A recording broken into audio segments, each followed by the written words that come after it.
BA, BSc, BCom first year and BA final year और BSc final year आप लोग की कंबाइंड क्लास है।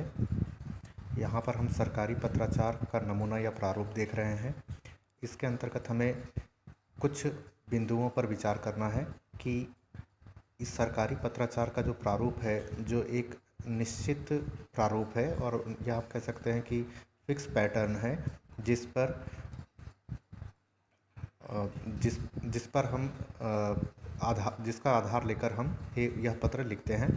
इसमें सबसे पहले सरकार का नाम या प्रेषक जो पत्र भेजता है उसे हम प्रेषक कहते हैं।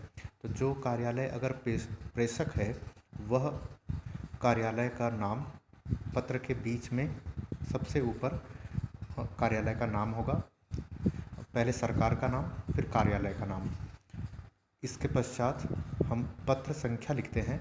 दिन भर में कितने पत्र भेजे गए, हर दिन का रिकॉर्ड होता है और इसमें पत्र संख्या देखकर हम यह पता लगा सकते हैं कि यह पत्र किस दिन भेजा गया था।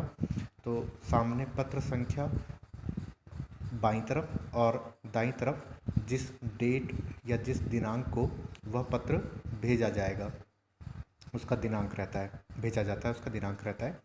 इसके पश्चात बाएं तरफ हम भेजने वाले अधिकारी का नाम, उसका पद और उसका पता जो है वह लिखते हैं और यही प्रेषक होता है। इसके पश्चात हम एक सामान्य पत्र की तरह सेवा में जिसे हम पत्र भेज रहे हैं उसे प्रेषिती कहते हैं, अर्थात जो पत्र प्राप्त करेगा वह प्रेषिती कहलाता है और जो पत्र भेजता है वह प्रेषक कहलाता है। तो सेवा में हम प्रेषिती का नाम लिखते हैं, उस अधिकारी का पद नाम और उसका पता। इसके पश्चात हम विषय पर आते हैं। विषय में जिस विषय पर पत्र लिखा जा रहा है वह प्रारूप में किसी भी जो हमने विभिन्न रूप देखे हैं प्रारूप में, जैसे कोई अनुस्मारक है, कोई परिपत्र है, कोई आदेश है, कोई अधिसूचना है, इस तरह से कोई भी पत्र हो सकता है। उसका प्रारूप जो है मुख्य रूप से लगभग यही रूप रखा रहता है और इसमें हम विषय, जैसा विषय है वैसा प्रारूप का हम चयन कर सकते हैं। इसके पश्चात हम संबोधन में आते हैं, जो एक सामान्य पत्र की तरह महोदय और महोदया करके लिखा होता है। इसके पश्चात हम संदर्भ देते हैं, अगर इससे पहले कोई पत्र भेजा गया है उससे संबंधित हो, या संदर्भ अगर पहले से पत्र भेजा गया है तो लिखना आवश्यक है, वरना संबोधन के पश्चात हम सीधे विषय वस्तु पर आकर अनुच्छेद लिखना प्रारंभ कर देते हैं। अनुच्छेद एक भी हो सकता है, एक से अधिक भी हो सकते हैं, और जितने अनुच्छेद की आवश्यकता है परंतु अनावश्यक विस्तार न हो, इसका ध्यान में रखते हुए अनुच्छेद लिखे जाते हैं। इसके पश्चात जिसने पत्र लिखा है, जिसका ऊपर नाम हमने प्रेषक में लिखा था, उसका हस्ताक्षर होता है और उसके नाम को ब्रैकेट में लिखा जाता है। इसके पश्चात उसका पदनाम होता है और यदि हस्ताक्षरकर्ता उस भेजने वाले अधिकारी के अतिरिक्त हो या कोई अन्य हो तो कृत्य करके हस्ताक्षरकर्ता अगर कोई अन्य हो तो उसका नाम लिखा जाता है।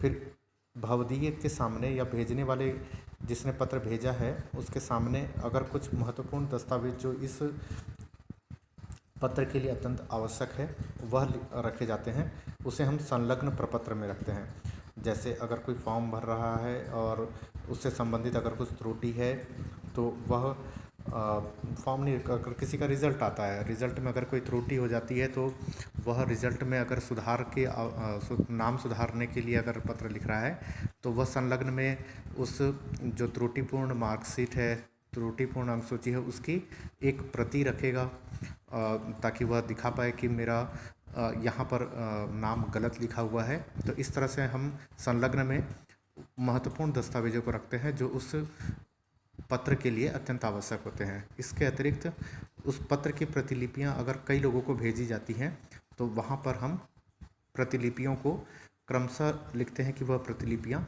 किन किन को और भेजी गई है।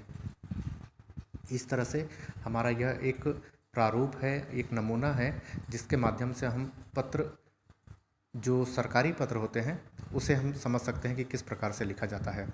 अब हमें यहाँ ध्यान रखना है कि इसे अपने दिमाग में बिठाने के लिए हम इसे क्रमबद्ध रूप से जमा सकते हैं, जिससे हमने नंबरिंग दिया हुई है। जैसे सरकार का नाम या केंद्रीय सरकार का नाम या जिसने पत्र भेजा है उसके कार्यालय का नाम। कार्यालय का नाम सबसे ऊपर होता है। अगर हम किसी भी सरकारी पत्र को देखते हैं तो उसे हमने क्रमांक 1 दे रखा है, तो क्रमांक 2 में हमने पत्र संख्या को ध्यान रखना है कि सेकंड नंबर में हम पत्र संख्या को अवश्य लिखें। तीसरा नंबर हमने दिनांक को दिया है, वह भी अवश्य ध्यान रखना चाहिए। तो हम रख सकते हैं कि 2 नंबर के सामने ही तीसरा नंबर लिखना है, अर्थात पत्र संख्या के सामने ही दिनांक को लिखना है। फिर चौथा प्रेषक का नाम है। पांचवा प्रेषिती का नाम है। यहाँ ध्यान से देखिएगा, प्रेषिती के नाम के सामने हमने टिक मार के 5वां नंबर दे रखा है। फिर इसके पश्चात 6वें नंबर पर विषय है, 7वें नंबर पर संबोधन है, 8वां संदर्भ है यदि पहले कोई पत्र भेजा गया हो उसके लिए, 9वें नंबर पर महत्वपूर्ण अनुच्छेद जो विषय वस्तु को विस्तार देते हुए लिखा जाता है, लेकिन महत्वपूर्ण चीज़ों का ही विस्तार हो, अनावश्यक बातें ना हो।